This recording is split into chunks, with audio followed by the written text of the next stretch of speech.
Hello കൂട്ടുകാരെ, പുതിയൊരു വീഡിയോയിലേക്ക് സ്വാഗതം.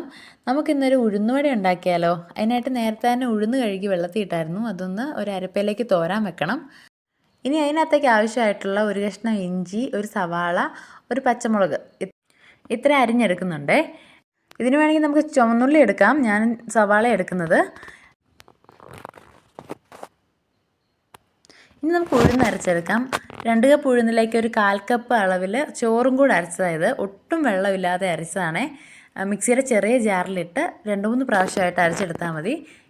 ഇനി നമ്മൾ അരിഞ്ഞു വെച്ചേക്കുന്നതും കുറച്ച് കുരുമുളകും ഉപ്പും കൂടെ ഇട്ട് അതിനകത്തേക്ക് നന്നായിട്ടൊന്ന് അടിച്ചെടുക്കണം. അടിച്ചെടുക്കുമ്പോൾ നമുക്ക് വേണേൽ കൈ ഉപയോഗിക്കാം, ഇല്ലെങ്കിൽ നമുക്കിതുപോലത്തെ വിസ്ക് ഉപയോഗിച്ച് അടിച്ചെടുക്കാം. നല്ല പോലെ പതഞ്ഞ് വരണം. ഇതിനകത്ത് നല്ല എയർ കയറണം. അതിന് വേണ്ടിയിട്ടാണേ. ഇനിയിപ്പം നമുക്കൊരു പാത്രത്തിൽ വെള്ളം എടുത്ത് വെക്കാം. എന്നിട്ട് കൈ ഒന്ന് നനച്ചിട്ട് ഇതുപോലെ കുഞ്ഞു ഉരുളകളാക്കി അതിന് നടുക്കൊരു ഹോൾ ഇട്ട് കൊടുത്ത് എണ്ണയ്ക്കകത്തിട്ട് ഇട്ട് കൊടുക്കാം. ഞാൻ കുറച്ചെണ്ണ എടുത്തിട്ടുള്ളതുകൊണ്ട് ഒരു 3 എണ്ണം വരെ ഇട്ട് കൊടുക്കുന്നുള്ളേ.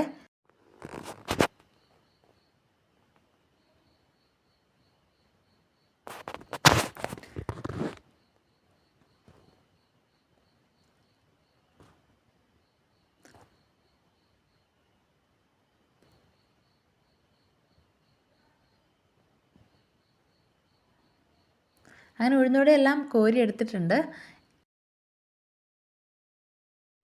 ഇനി ഉഴുന്നുവടയ്ക്ക് വലിയ ഷേപ്പൊന്നും വേണ്ടെന്നുള്ളവർ ഇതുപോലൊരു സ്പൂൺ എടുത്തിട്ട് വെള്ളത്തിലൊന്ന് മുക്കിയിട്ട് ഇതുപോലെ കോരി ഇട്ട് കൊടുത്താൽ ഇതുപോലെ ഉഴുന്നുവട ഉണ്ടാക്കിയെടുക്കാൻ പറ്റുമേ. വലിയ പാടില്ലിത്. ഇതെല്ലാം ഇച്ചിരി ഒന്ന് മൂത്ത് വരുമ്പോഴത്തേക്ക് എല്ലാം ഒന്ന് വിടർത്തി കൊടുക്കണം. ഒട്ടി പിടിച്ചിരിക്കുന്നതൊക്കെ ഒന്ന് വിട്ടെടുക്കണം. എല്ലാം കോരി എടുത്തിട്ടുണ്ട്.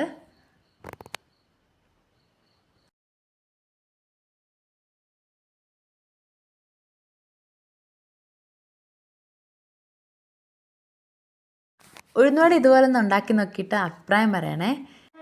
ഈ ചാനൽ ആദ്യമായിട്ടാണ് കാണുന്നതെങ്കിൽ ഒന്ന് സബ്സ്ക്രൈബ് ചെയ്യാൻ മറക്കല്ലേ.